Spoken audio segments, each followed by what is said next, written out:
Hello dear student, good morning to all of you.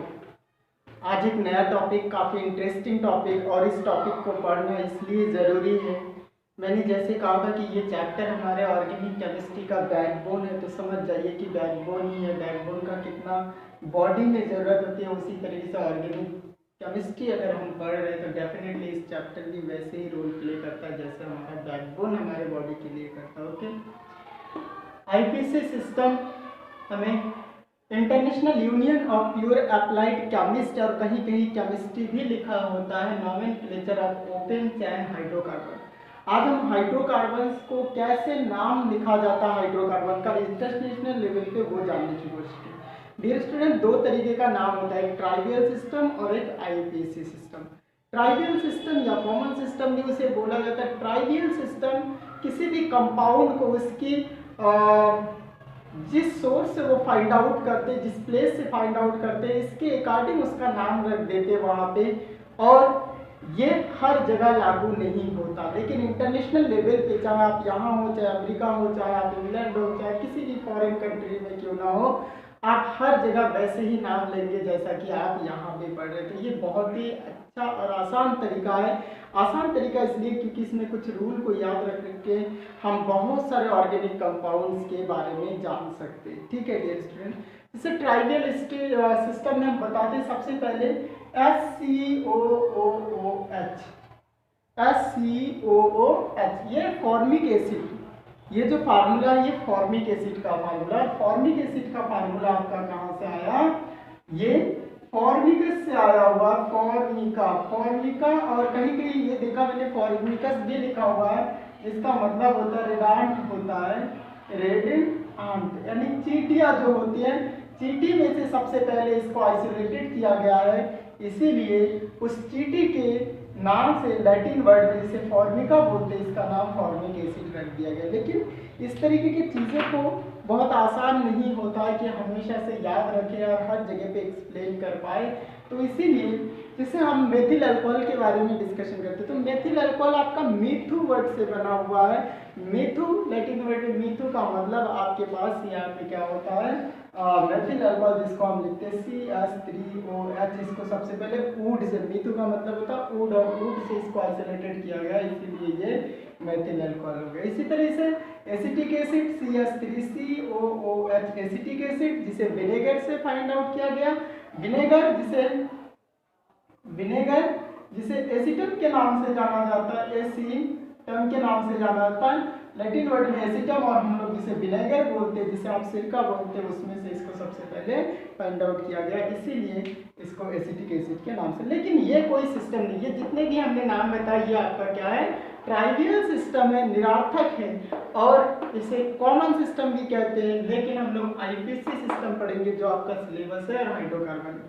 तो hydrocarbon के बारे में डियर स्टूडेंट हम लोगों ने लास्ट वीडियो में जरा सा डिस्कशन किया था, कुछ रूट वर्ड के बारे में डिस्कशन किया था। ओके, आज किसी भी ऑर्गेनिक कंपाउंड, कोई कॉम्प्लेक्स अगर कंपाउंड है, हाइड्रोकार्बन है, तो उसका नाम कैसे लिखेंगे, उसके लिए कुछ एक रूल है, उसको फॉलो करना पड़ेगा। सबसे पहले हमारे पास होता है प्रीफिक्स, प्रीफिक्स होता है, प्लस आपके पास रूट वर्ड होता है, प्लस आपके पास प्राइमरी सफिक्स होता है, और फिर आपके पास सेकेंडरी सफिक्स होता है। ओके, ये लिखने का तरीका होता है, लेकिन इसमें नंबर भी होता है, और उस नंबर को हमें जानना चाहिए कि नंबर कहाँ प्लेस करेंगे, कैसे प्लेस करेंगे। आइए समझने की कोशिश करते हैं। जब कभी हम बात करते हैं कोई भी ऑर्गेनिक कंपाउंड के स्टूडेंट, तो हमें इतनी सारी बातों का ध्यान में रखना चाहिए। प्रीफिक्स क्या होता है, रूट वर्ड क्या होता है, प्राइमरी सफिक्स और सेकेंडरी सफिक्स क्या होता है, ये बात ध्यान में रखना चाहिए। जैसे एक सिंपल सा कंपाउंड हम लिखते हैं CH3CH, और फिर CH3, और फिर CH2 एंड CH3, इस तरीके से हमने इसका नाम लिखा। स्टूडेंट इसका नाम क्या है वो मैं बता देता हूँ, बाद में मैं इसके रूल बताऊंगा, क्योंकि हमें इस वर्ड को क्लेरिफाई करना है, इसीलिए हम यहाँ पे नाम लिख दिया है। ठीक है, इसका नाम होता है 2-मेथिल, और फिर आपके पास क्या होता है, टोटल आपके पास क्या होता है, ब्यूटेन। ओके, टोटल क्या होता है इसका नाम, 1 2 3 4, 4 आपके पास ब्यूटेन हुआ। अब यहाँ पे जो 2 मेथिल है ये हमारा है प्रीफिक्स, क्या है, प्रीफिक्स। रूट वर्ड आपके पास ब्यूट वर्ड है सिर्फ, और जो प्राइमरी सफिक्स है वो एन वर्ड है, क्योंकि ये सेचुरेटेड है इसीलिए ये आपका क्या हो गया, ब्यूटेन एल्केन का मेंबर है। इस चीज को लास्ट वीडियो में हम लोगों ने पढ़ा था। अब आइए कुछ और चीजों के बारे में जानते हैं कि कोई भी हाइड्रोकार्बन का नाम लिखते समय हमें किन किन बातों का ध्यान में रखना पड़ता है। सेलेक्ट द लॉन्गेस्ट चेन, सबसे पहला जो हमारे पास रूल आता है वो आता है सेलेक्ट द लॉन्गेस्ट चेन, ठीक है, लॉन्गेस्ट चेन को सिलेक्ट करना होता है। लॉन्गेस्ट चेन को कैसे सिलेक्ट करते हैं ये बात आप समझिए। यहाँ पे जैसे हमने लिखा CH3 CH2 CH CH2 CH3 and CH3, students का नाम कैसे, लॉन्गेस्ट चेन कैसे सेलेक्ट करेंगे। कार्बन जो एक सीक्वेंस में एक दूसरे से अटैच्ड है उसको एक लंबी श्रृंखला से चुननी होती है।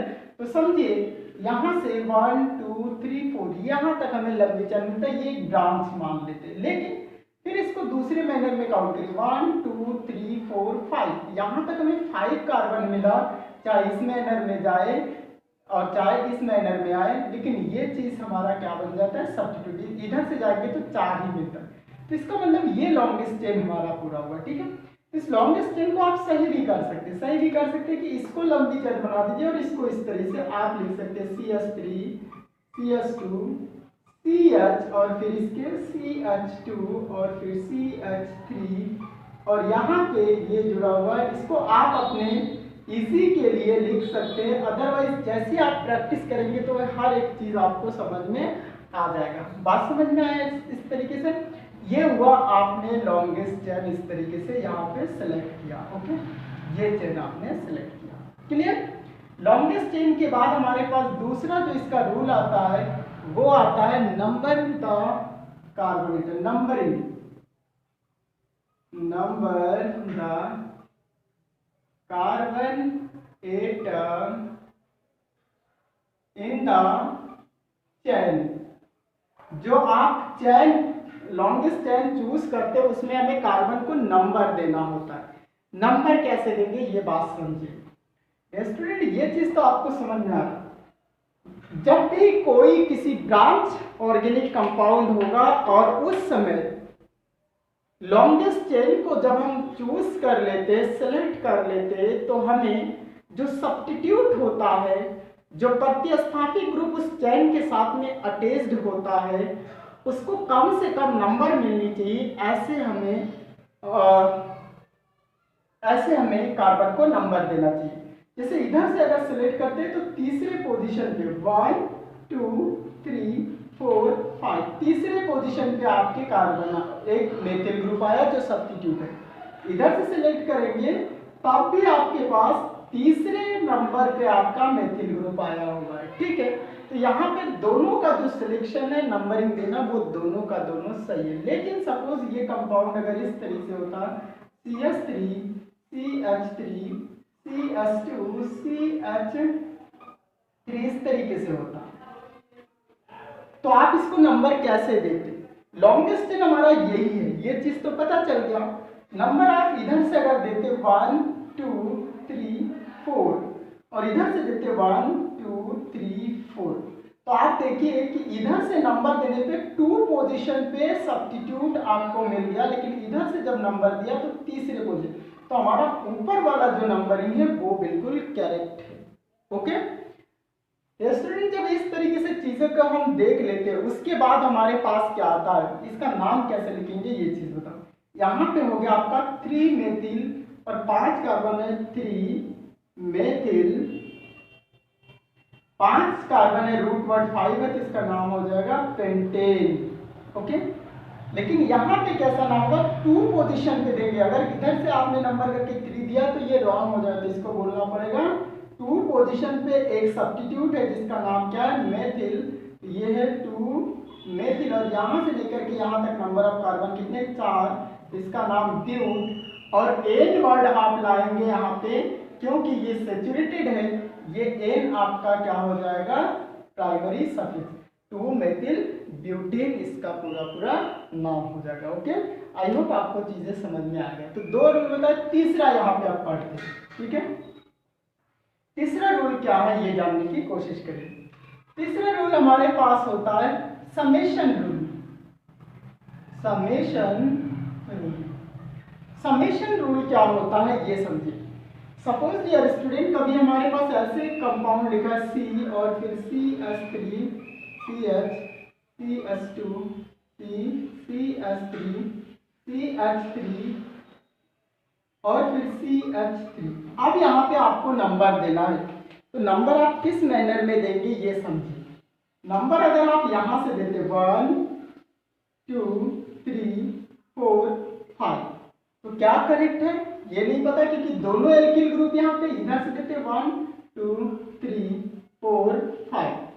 अब समेशन रूल में क्या होता है कि जब आप नंबर दे देते तो वहां पे सब्स्टिट्यूट जिस पोजीशन पे है उसको ऐड करिए, सम करिए। यहाँ पे देखिए, अगर आप इस रूल को फॉलो करते तो दूसरे नंबर पे एक चीज जुड़ा हुआ नीचे वाला प्लस, चौथे नंबर पे 2 बार मेथिल ग्रुप जुड़ा तो 4 + 4 = ये आ गया आपका 10। ओके, लेकिन अगर ऊपर वाले नंबर को सिलेक्ट करते तो 2 पोजीशन पे 2 बार आया तो 2 + 2 ये मेथिल ग्रुप आया, ये मेथिल ग्रुप 2 + 2 और फिर 4 पोजीशन पे आया = ये हो गया 8। तो ये जो कम नंबर आता है समेशन रूल में वही नंबरिंग आपका सही माना जाता है। ओके, तो इसका मतलब ऊपर वाले जो आपने माना वो आपका करेक्ट है और ये आपका रॉन्ग है। तो अब अगर आपने नंबर दे दिया तो आप नाम लिख सकते हैं। कैसे लिखेंगे, ऊपर वाला जो हमारा सही है तो सुनो 2 पोजीशन पे 2 बार है तो 2 2 ये इस तरह लिखेंगे। 4 पोजीशन पे एक बार वही ग्रुप लगा हुआ 4, फिर डैश, फिर ट्राई मेथिल 3 बार लगा हुआ ट्राई मेथिल।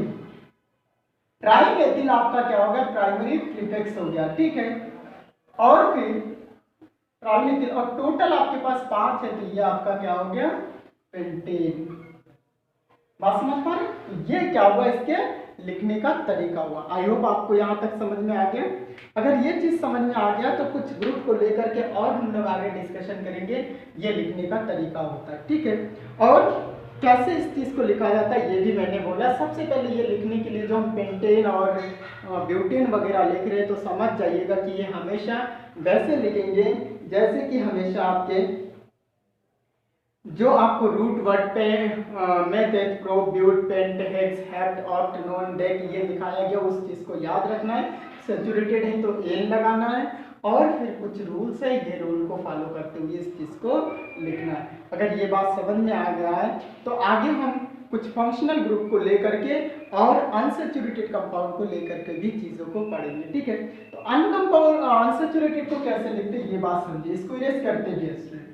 अनसैचुरेटेड अगर कोई हमारे पास होता है तो अनसैचुरेटेड के लिए यानी डबल बॉन्ड होगा और डबल बॉन्ड होगा तो उसको भी लिखना है। डबल बॉन्ड को लेते हुए लॉन्गेस्ट चेन ढूंढना हमेशा, ये बात समझिए। या ट्रिपल बॉन्ड हो तो उसको लेते, जैसे आपने लिखा CH3 CH double bond CH bond CH CH2 CH3 and CH2 CH3 and CH3 ये चीज लिखा हुआ। ओके डिस्प्ले, अब जैसे इसमें नंबरिंग करिए, देखिए कौन सा हमारा लॉन्गेस्ट चेन आ रहा है उसको डबल बॉन्ड को इंक्लूड करते हुए। तो हमें दिख रहा है कि ये लाइन डबल बॉन्ड है, तो इस लाइन को यहां से जाकर के ऐसे घूमेंगे, चाहे ऐसे घूमेंगे 1 2 3 4 5 6 1 2 3 4 5 6 1 2 3 4 5 6 7, यानी ये हमारा क्या मिल गया, लॉन्गेस्ट चेन मिल गया। ठीक है, ये चीज हमारा क्या मिल गया, लंबी श्रृंखला मिल गई। ये हमें सिलेक्ट करना था। ओके, ये सिलेक्ट करने के बाद अगर कोई एल्किल ग्रुप अटैच्ड होता है चेन के साथ में और फिर आपके डबल बॉन्ड होता है तो डबल बॉन्ड को ज्यादा प्रायोरिटी दी जाती है और नंबरिंग उसी डायरेक्शन से करना चाहिए, यानी डबल बॉन्ड के कार्बन को कम से कम नंबर मिलनी चाहिए। तो ये हो गया आपका 1 नंबर, ये 2 number, 3 number, 4 number, 5 number, 6 number, 7 number. इस चीज को ऐसे नहीं करना होता है, बस मैंने समझाने के लिए किया था। ये ध्यान रखेंगे आप लोग, ऐसा नहीं करेंगे, ठीक है। तो इस तरीके से हमने 6 नंबर और फिर 7 नंबर ऐसे किया। ओके, अब जरा सा इसका नाम कैसे लिखेंगे ये जानिए। कभी भी डबल बॉन्ड आता है, ट्रिपल बॉन्ड आता है किसी भी चेन में, तो उसको सेलेक्ट करते हुए जब हम लॉन्गेस्ट चेन सेलेक्ट करते हैं तो उसको हमेशा एज अ सफिक्स लिखनी चाहिए, यानी रूट वर्ड के बाद में लिखनी चाहिए। रूट वर्ड के बाद में इन लिखते हैं और ट्रिपल बॉन्ड के लिए आइन लिखते हैं, ये बात आप लोग अच्छे से जानते हैं, ठीक है। तो इस तरीके से यहाँ पे इसका नाम कैसे हो जाएगा, इसका नाम, ये जो पोर्शन था, ये पार्ट जो आपका आया, ये एक सब्स्टिट्यूट है और ये पोर्शन एक सब्स्टिट्यूट है, तो इसको पहले लिखना है। लेकिन इस पहले में भी आपको देखना है कि अल्फाबेटिकली ये जो दो टर्म कार्बन CH2 और CH3 है जो इसके साथ में अटैच्ड है, इस कार्बन के साथ में, इसको एथिल बोलते हैं। क्या है ये आपका एथिल, क्योंकि C2H5 यहाँ पे एल्किल जो बताया था उसका मेंबर है। ये आपका क्या है, मेथिल है। इसकी पोजीशन और इसकी पोजीशन इसको भी इंक्लूड करना, लेकिन अल्फाबेटिकली इन दोनों में इसको सबसे पहले लिखना, इसके नंबर को। तो सबसे पहले आ जाएगा 4 एथिल, क्या आएगा 4 एथिल, और फिर 5 पोजीशन पे आपका क्या है, मेथिल, फिर इसके डैश देंगे 5, फिर डैश, फिर हो जाएगा मेथिल। ओके, और उसके बाद आपके पास क्या हो जाएगा, टोटल यहां से लेकर के यहां तक आपके पास क्या है, हेप्ट। ओके, और फिर आप इसकी पोजीशन भी देंगे, 2 और 3 के बीच में डबल बॉन्ड है, तो हेप्ट 2 इन। ओके, इससे पता चल गया कि पूरे कंपाउंड में डबल बॉन्ड की पोजीशन किन कार्बन के बीच में है वो भी इसको पता चल जाए। जब 1 और 2 के बीच में होगा तो 1 देंगे, जब 2 3 के बीच में होगा तो 2 बोलेंगे, 3 4 के बीच में होगा तो 3 कम वाला संख्या को आपको लिखना है और उस पोजीशन को दिलाना है यहाँ पे, ठीक है। तो ये इस कंपाउंड का पूरा नाम हो गया। तो आप समझ सकते हैं कि कंपाउंड का नाम कैसे लिखा जाता है। ओके, आइए अब जरा सा इसको इरेज करते हैं। ओके, और डियर स्टूडेंट, कुछ वीडियो को हम दूसरे कुछ टॉपिक जो और है उसको हम दूसरे वीडियो में लेकर के आते हैं, क्योंकि इस मार्कर में टाइम लगेगा। Okay, thank you.